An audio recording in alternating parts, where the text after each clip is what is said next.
Olá pessoal, aqui quem fala é Michele Camargo. Estamos começando mais uma aula da nossa série de termodinâmica fácil e descomplicada, desmistificando a termodinâmica. Essa é a aula 14, onde nós estaremos fazendo o exercício 3 a respeito do primeiro princípio da termodinâmica ou primeira lei da termodinâmica, é o mesmo assunto. Bom, aqui vem um pedido, né? Se você gostar do vídeo, compartilha, dê um joinha, se inscreva no canal para que você receba notificações quando nós postarmos novos vídeos. E se você quiser ajudar o nosso canal financeiramente agora, você pode fazendo comprando um produto para você mesmo, lá na nossa loja, magazinevocê.com.br Magazine Engenharia e Companhia. Tudo garantido pelo Magazine Luiza, não vem nenhum dado seu para nós, né? Tudo lá pelo Magazine Luiza mesmo. Bom, sem maiores delongas, vamos então para a aula, né, a aula 14, onde nós estaremos fazendo a aplicação da primeira lei da termodinâmica em um condensador. Condensador, para quem não conhece, né, está aprendendo agora, está chegando agora aqui no curso de termodinâmica, nada mais é do que um trocador de calor. O que é um trocador de calor? É um sistema de tubulações, né, de tubos, onde eu vou ter sempre dois fluidos. Né? Então pode ser líquido e gasoso ou só líquido, aonde eu tenho a troca de calor de um fluido para o outro. Então vai entrar um fluido frio, vai entrar um fluido quente, vai passar calor do fluido quente para o fluido frio. Então o fluido quente sai com uma temperatura menor do que entrou, o fluido frio sai com uma temperatura maior do que ele entrou. Com a finalidade justamente de você transferir energia na forma de calor de um fluido para o outro. No caso do condensador, eu vou estar transformando o vapor do meu sistema, que a gente estava falando no exercício anterior, caldeira, turbina, e agora a gente está no condensador, é justamente para transformar o vapor que sobrou, né, do meu sistema em água líquida novamente. Então vamos ao exercício. O enunciado é o seguinte: suponhamos que haja um condensador instalado na saída da turbina. Então no exercícios dois anteriores eu tinha lá o gerador de vapor, a caldeira, que é esse duas bolas, né, e ligada por um traço, por dois traços aí, né, laterais, aonde eu gerava vapor. Depois esse vapor passou por uma turbina e agora sai da turbina e entra no condensador. Desejamos calcular a quantidade de calor que deve ser retirado do vapor para produzir a sua condensação. Então a gente viu no exercício anterior que na saída da turbina eu já estava com o título a 91,6%, ou seja, eu tinha 91,6% de vapor e os outros quase 8%, um pouco mais de 8%, de água líquida já, né? Nesse exercício pelo menos, né? Na prática a gente evita ter a água líquida dentro da turbina para evitar problemas como golpe hidráulico, por exemplo. Mas aqui no exercício aparece como essa possibilidade. Bom, a gente quer então calcular qual que é o calor que eu tenho que tirar desse vapor para que ele se transforme em água líquida novamente. A pressão dentro do condensador é igual em todos os pontos e igual à pressão de vapor da saída da turbina. Então o que a gente está querendo dizer? Que a pressão que saiu da turbina foi informada lá, meio bar. Então ele vai entrar no condensador e vai sair do condensador a meio bar. Então vem uma ressalva. Normalmente nos escoamentos eu tenho que ter diferencial de pressão. Então pressão maior para cá na entrada, pressão menor na saída para que eu tenha escoamento. Eventualmente pode acontecer em função da expansão do gás, eu posso ter justamente uma compensação dessa de pressão, mas a gente não vai entrar nesse detalhe, vai considerar tudo como pressão constante. Outro detalhe ali que fala que é o regime permanente. Então o que é o regime permanente? Que as propriedades são constantes ao longo do tempo. O que isso quer dizer? Que no instante que você começa a analisar, depois de 10 minutos e uma hora, as propriedades naqueles pontos que você analisou estão constantes. Então, por exemplo, eu tenho a temperatura da entrada do condensador e vou ter uma temperatura na saída do condensador desse vapor. Então ele entra numa temperatura e sai em outra temperatura. No caso, eu estou considerando, pensando que o calor está fluindo, eu vou transformar tudo em vapor. No caso aqui específico, quando eu penso em regime permanente, essas temperaturas vão ser constantes. Né? Então eu vou ter, daqui 10 horas vai estar a mesma coisa. Uma coisa que é importante aqui falar, só lembrar, né, que nesse caso específico as temperaturas vão ser constantes, teoricamente constantes, entre a entrada e saída. Por quê? Porque eu estou na fase de transformação de vapor. Né? Então, como a gente considerou líquido saturado na saída do condensador, Durante toda a transformação entre vapor e líquido, a temperatura se mantém constante, né? Como a gente já mostrou isso várias vezes naqueles diagramas, temperatura por entropia ou temperatura versus volume específico. Quais são os dados que nós temos aqui? Pressão de entrada meio bar, o título, né, que foi o que a gente calculou no exercício anterior, de 91,6% ou 0,916, pressão de saída meio bar, e o título de saída é zero, por quê? Porque no finalzinho ali a gente fala que é líquido saturado na saída do condensador. Vamos lá então. Quais são os dados aqui, né? Repetindo, a gente do exercício anterior, a gente tem que a massa de vapor é 15.000 quilos por hora, que dá aproximadamente 4,167 quilos por segundo. Essa é a vazão em massa que eu tenho, né? Quais são as hipóteses? Eu sempre falo isso, né? A hipótese é importante para você que está começando, né? Tá entrando na parte mais técnica aí dos cursos, sejam ele de tecnólogo ou de engenharia ou técnico. O que acontece? A hipótese é extremamente importante para a resolução do seu problema. Por quê? Ela vai nos dizer qual é o grau de exatidão em termos qual é o grau de confiabilidade da sua resposta. Né? Então, se você fizer hipóteses mais próximas da realidade, mais exato vai estar o seu problema. Se você fizer hipóteses simplificadoras, aí você tem um erro maior. Então, o seu exercício, a sua resolução, se você não lista as hipóteses, a resolução vai estar incompleta. E dependendo do professor, no caso da faculdade, vai considerar o seu exercício errado. Então vamos lá, regime permanente. O que quer dizer? Regime permanente quer dizer que as propriedades são constantes ao longo do tempo. Então, no caso aqui, por que a gente está falando que a massa de entrada é igual à massa de saída? Porque se eu tivesse, se fosse diferente, eu teria acúmulo de massa em determinados pontos. E aí, o que acontece? No caso do vapor, se eu começo a ter acúmulo de vapor, de massa num ponto, eu começo a aumentar ali o meu volume específico. Então, com isso, alterar o volume específico. E com isso, eu passo a ter, então, uma alteração daquela propriedade naquele ponto. Então, para que isso não aconteça, o que entra tem que ser igual ao que sai em termos de vazão e massa. O calor de entrada, nesse caso, a gente vai considerar como zero, porque eu não tenho calor entrando no meu sistema, só tenho calor saindo, que é o que o objetivo do problema. As velocidades de entrada e de saída também a gente vai considerar sendo iguais.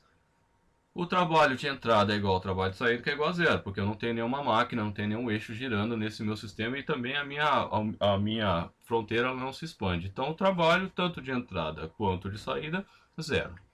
E o trabalho realizado pelo peso do vapor, a gente vai considerar como desprezível, seja positivo ou negativo, né? Seja ele entrando ou saindo. Então, a gente vai considerar como zero. E, por fim, as propriedades de saída da turbina são as propriedades de entrada do condensador. Então, na prática, não é isso que acontece, né? Você vai tendo perda de carga, que a pressão vai caindo ao longo do equipamento, que eu acabei de comentar ali na entrada do condensador. Você tem também o caso de atrito, né? Então os processos são irreversíveis, mas nesse caso a gente vai considerar como se exatamente saindo da turbina entrou já no condensador. Né? Na prática existe uma certa diferença, mas para efeitos didáticos a gente vai considerar dessa forma. Continuando, então, essa aqui é a equação original que nós tínhamos, né? Então, o calor mais o trabalho mais a parcela relativa à vazão e massa, que é massa vezes velocidade ao quadrado sobre 2G, que é a energia cinética, mais Gz, que é a energia potencial, mais o E, que é a energia interna, mais PE vezes VE, que é a pressão vezes o volume específico de entrada, isso igual a saída, por quê? Porque é regime permanente.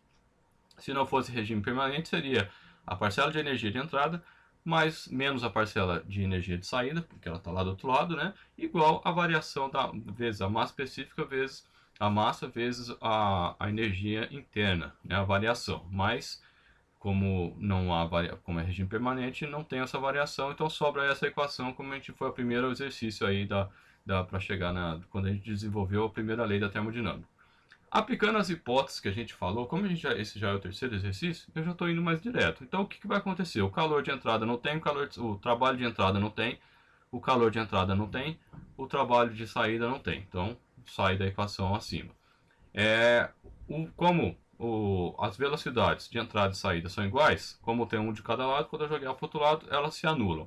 A gente desprezou, a gente falou lá, o trabalho, então o G vezes a Z menos, né, quando você joga relativa a potencial também se zera, acaba zerando. O que sobra? O U mais PV. Né? Então M vezes o mais PV, como a gente já falou, é entalpia, já é a quarta vez ou terceira vez que a gente fala isso. Então o calor na saída do trocador de calor vai ser massa vezes a diferença de entalpia de entra menos a que sai. Se a gente usar a vazão em massa, então vai ficar o fluxo de calor, não calor propriamente dito, mas o fluxo de calor. O que é o fluxo de calor? Kilojoule. Fluxo de calor, quilowatt. Quilowatt nada mais é do que quilojoule dividido por segundo. Então o calor vai ficar a vazão em massa, que é o que eu tenho que foi dado, vezes a entalpia de entrada menos a entalpia de saída. Isso é a potência, é o equivalente à potência do eixo lá, só que aqui é calor, fluxo de calor, energia saindo na forma de calor, ou fluxo de calor. Né? Então, quando for por tempo, fluxo de calor, ou potência. Se for não, só isolado, sem ser por tempo, aí é energia ou calor propriamente dito. Bom, então vamos para a parte numérica, né? Então, de novo, repetir a equação. Das tabelas de vapor, a gente sabe que a gente já partiu de uma mistura até o líquido saturado. Então, das tabelas de vapor, onde fala as propriedades, eu vou obter o HL, que é o que? É a entalpia do líquido saturado, o HV, que é a entalpia do vapor saturado, e o ΔH, que nada mais é do que o HV menos o HL. Então, a tabela já dá esse valor direto, então a gente já usa ele diretão. Então, qual é a propriedade? Pressão meio bar, aproximadamente 50 kPa. Então vai ficar o HE. Quem que é o HE? O HE é o H da mistura. Essa parte aqui a gente já resolveu no exercício anterior. Mas se você de repente não assistiu o vídeo anterior e está assistindo esse, então eu repeti aqui para não ter que você voltar lá. Então HE é igual a HL mais X ΔH. Então a entalpia na entrada do condensador vai ser igual à entalpia do líquido mais o título vezes o ΔH.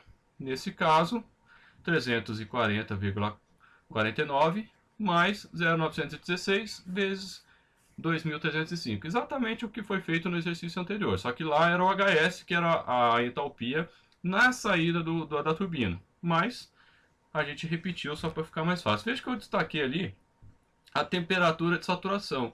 Então, 81,33. O que quer dizer?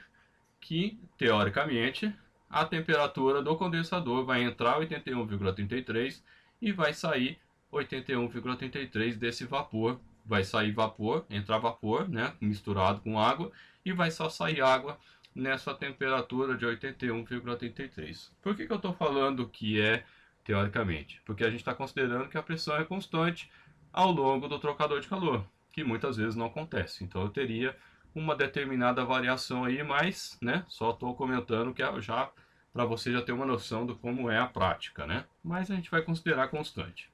Bom, o HE então, fazendo a conta, dá 2.452,24 kJ por quilo. E o HS? O HS que é a entalpia na saída do condensador. O que foi considerado lá na hipótese? Que o líquido seria saturado, ou seja, eu tenho toda a transformação de vapor em líquido e eu estou naquela iminência, né? Se eu fornecer um pouquinho de calor, eu passo a ter a formação de vapor.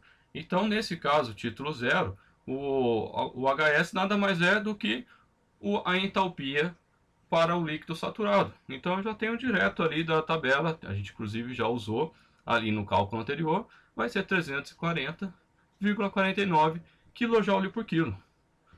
Bom, agora é só fazer a conta, né? Então, o calor, o fluxo de calor nada mais é do que a vazão em massa vezes a diferença de entalpia, que foi o que a gente definiu agora há pouco. Então, vai ficar 15.000 dividido por 3.600 vezes 2.452 menos 24,24 menos 340,49.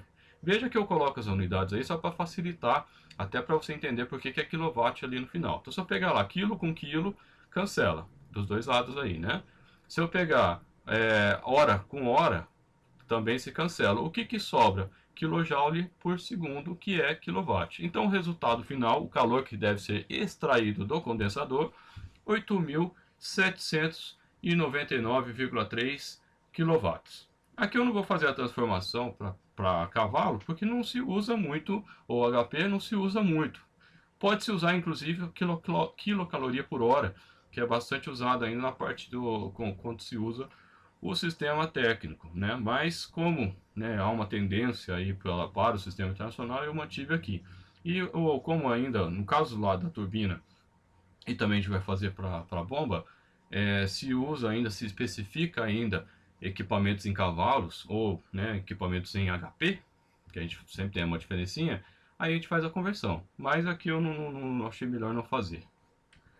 Bom, pessoal, chegamos ao final dessa aula. É muito simples, o Termodinâmica do Gilberto Iano, o livro que nós estamos utilizando. De novo, né, se gostou, então compartilhe e comenta aqui embaixo, dá sugestões aí, dê um joinha, se inscreva no canal para ficar sempre recebendo nossas notificações. E de novo, né, se gostar, quiser ajudar a gente, compra alguma coisa na nossa loja aí. Né, então aqui um pouco da minha bibliografia. Contatos, né? Você pode deixar por e-mail, mandar por e-mail, no YouTube, você pode deixar os comentários, lá na página do Facebook a gente divulga tudo aqui mais um pouco, né? A gente divulga vaga, etc. No grupo é interação, então você é muito bem-vindo. E lá no Twitter, a gente sempre quando posta um vídeo novo, a gente está mandando um Twitter. Beleza, pessoal? Obrigado e até a próxima.